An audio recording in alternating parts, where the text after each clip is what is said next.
Hi, Kim here again to talk to you today about balance. You're all trying to find balance. You can find books written on how to find work-life balance, how to get balance in your health, how to have balance between your family and following your career. We want more women in the workplace, therefore we say we need to be able to provide more opportunities for work-life balance. We hear about it all the time, but my guess is most of you don't feel like you've got balance in your life. And there's a few reasons I think that that's the case. And the first thing is balance doesn't really exist. If you look at what balance is like trying to capture a moment where you have everything perfectly held, the exact amount of energy and time and money or whatever it is you're trying to do. And I don't think that you can do that, because if you look at nature, nothing stays the same. Things are either growing or they're dying. Life is more like a roller coaster than a seesaw that you can find balance on.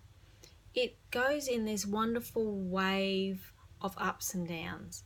Now, when you're in the bottom of the wave, it doesn't feel much like it's wonderful, but it is wonderful because that wave will always come back up again. So life is, moments of high energy and success, or feeling happy or feeling great, or everything's going wonderful.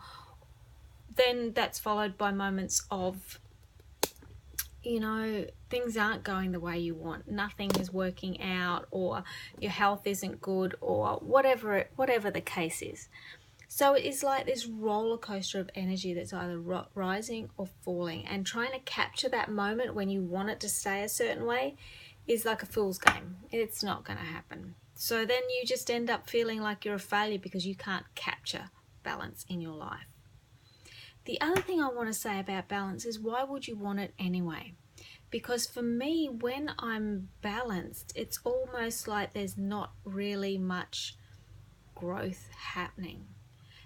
Often the biggest moments of when I grow either business or my personal development or my relationship is when things get a little unbalanced, because then I have to start, paddling hard to keep up, or looking for better ways to do things, or working out a problem, and the solutions always bring such learning and such opportunity.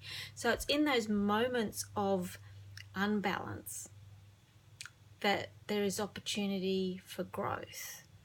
Because if you're just sort of sitting there feeling balanced, feeling comfortable, and I'm sure you've all heard the term, growth happens in your discomfort. You've got to get out of your comfort zone if you want to grow.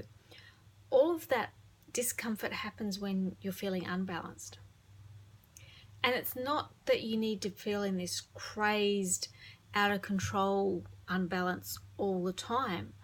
But it's about riding that wave of moments when life is really hectic, or when you've got so much on your plate, to not think of it as being overwhelming, to try and take the overwhelm out of it and just go with the energy of it, and just work hard or hustle hard, or whatever it is that you're doing that feels a bit out of control. Go with it, run with it, learn from it, achieve what you can during those times, because inevitably there will become a time of slowing down, and time for rest, time for recuperation, time for you to review what's happened, to pull out the lessons from it, and get yourself ready for the next roller coaster ride, for that next high energy period, or the next really busy period. So don't fight those crazy times. Go with them. Milk what you can out of them. Use them as a chance to learn and to achieve, knowing that next week, tomorrow, whenever, there'll be a time to relax. So don't try and grasp onto that balance, because you probably won't be able to. And even if you do, it will probably just mean you're being stagnant and kept treading water and not moving forward. So embrace your unbalance, embrace your discomfort, and enjoy the roller coaster ride.